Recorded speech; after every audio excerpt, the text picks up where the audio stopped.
এরপরে a tank can be filled by a tap in 20 minutes and by another tap in 60 minutes.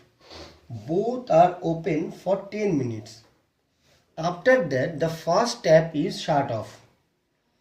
After that, the tank will be filled in. মানে বলেছে দুটো pipe, যেটা একটা 20 মিনিটে আর একটা ভর্তি করে 60 মিনিটে একটা ট্যাঙ্কে, এবং দুজনে একসঙ্গে 10 মিনিট চলার পরে এই 20 মিনিটওয়ালা পাইপটা বন্ধ হয়ে গেছে। তা আমরা এই ধরনের অঙ্ক আগেও দেখেছি কি হয়, যখন 20 মিনিটের ট্যাঙ্কে পুরো ভর্তি করে, 1 মিনিটে কতটা ভর্তি করে 1/20 অংশ, 1 মিনিটে কতটা ভর্তি করে 1/60 অংশ। এরা দুজনেই 10 মিনিট করে চলেছে। 10 মিনিট করে চললে কি হয়েছে, এখানে 1/6 অংশ ভর্তি হয়ে গেছে, এখানে 1/2 অংশ জল ভর্তি হয়ে গেছে। তাহলে টোটাল কতটা জল ভর্তি হয়েছে, 1/2 যোগ 1/6 টোটাল এতটা জল ভর্তি হয়ে গেছে।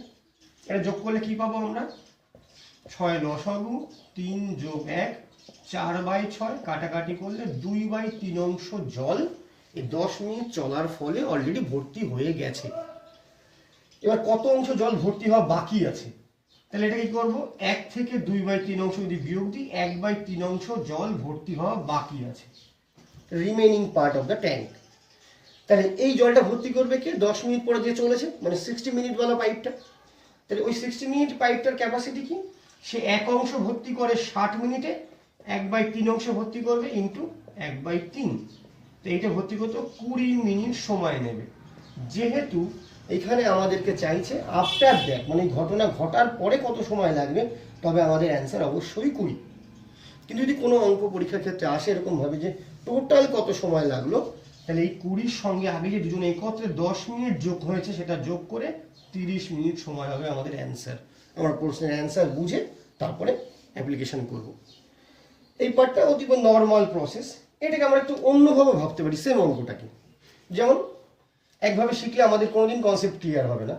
যেমন এই 20 মিনিট বালা পাইপটা কি করছে, 1 মিনিটে 1/20 অংশ ভর্তি করছে। ও কি করছে, 1 মিনিটে 1/60 অংশ ভর্তি করেছে। এ 10 মিনিট চলেছে, এ তো 10 মিনিট চলেছেই, তারপরে কতটা চলেছে আমরা জানি না, 10 + x মিনিট চলেছে। এই দুজনে মিলে এই ঘটনা ঘটিয়ে এই চলার ফলাফলে কি হয়েছে, দুটো যোগ হয়ে গিয়ে 1 অংশ জল পূর্ণ হয়েছে। তাহলে ইকুয়েশন কি দাঁড়ালো, 10/20 + 10 + x/60 = 1।